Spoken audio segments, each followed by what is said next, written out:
ex. O sabihin natin that time jowa tapos magiging ex pa lang kasi makikipag-awalay pa lang.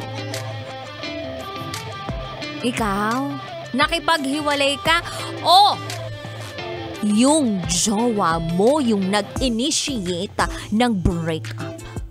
Parang nitong nakaraan may narinig-rinig tayo ng ganong balita, no? Bea Alonzo sinabi sa publiko na she didn't initiate the breakup.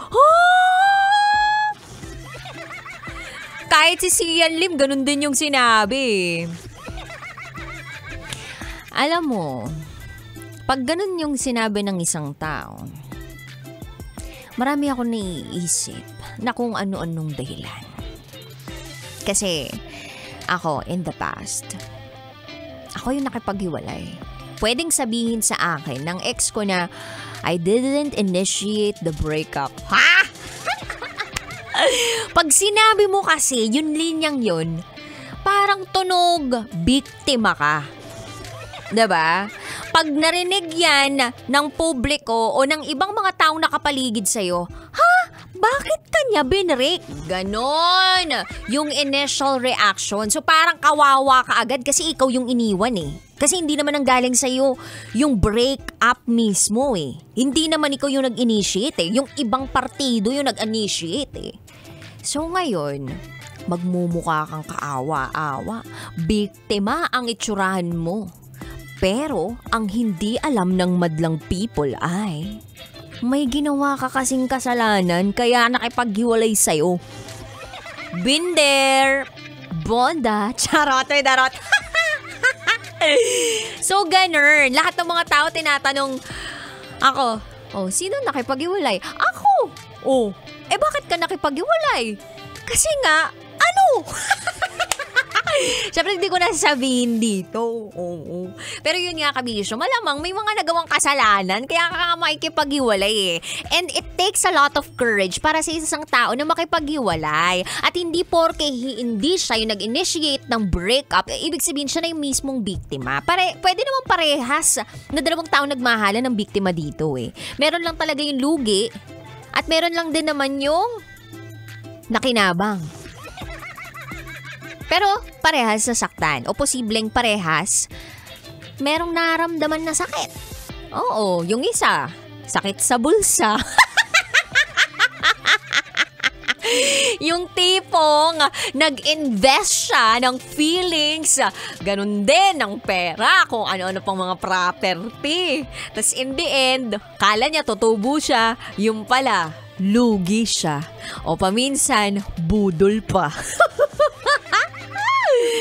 Pero ang mahalaga dun, sumusugal ka talaga. Pero syempre, wag natin i-generalize lahat ng mga tao na nakipaghiwalay sa kanilang mga partner or nag-initiate ng breakup sa kanilang partner na masama na.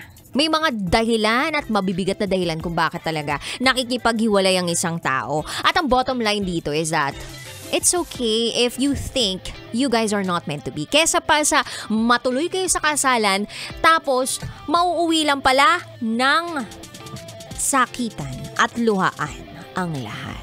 So, para hindi na magkaroon ng major damage, ngayon pa lang, magsakitan na kayo. Para wala na talaga. Wala nang lokohan pang magaganap. Yan. Take it from me. Kailangan pa bang i-memorize yan? Basic yan sa akin. Anyway, kabisyo, 3 to 5 p.m. tayo magkakasama ngayong araw na ito at sywa. Kapiling ang babaeng naniniwalang hindi man ako palaging may pira. At least, palagi naman akong maganda.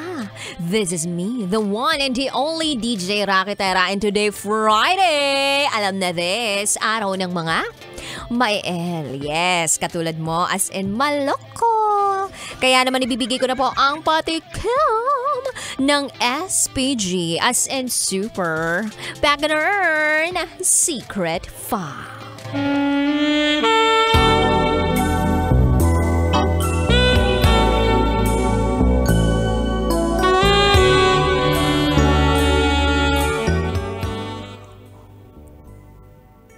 Biglang kumuha si Papa ng kulot na buhok sa pagitan ng kanyang legs.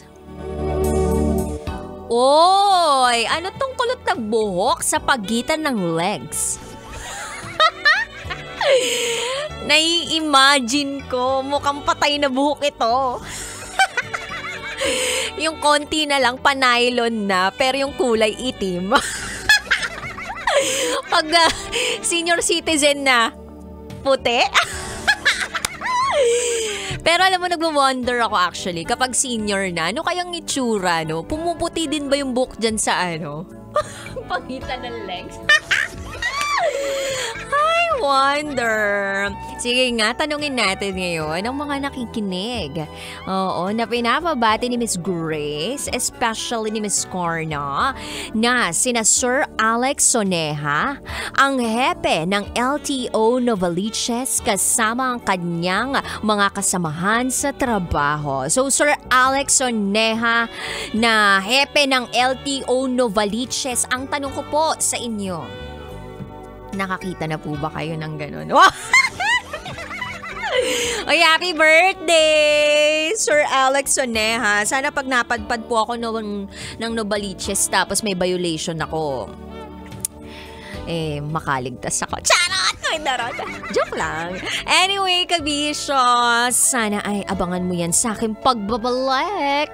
Kasama mo si DJ Rakitera and you are listening here sa stasyong number 1, 90.7 Love Radio. Kailangan pa bang i-memorize yan? Basic. Up next is SPG as in Super. Back in Earn, Secret File. Sinira ng tatay ko ang pagkababae ko.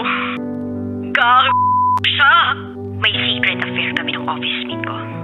Hindi ko matigilan kasi sobrang galing niya sa...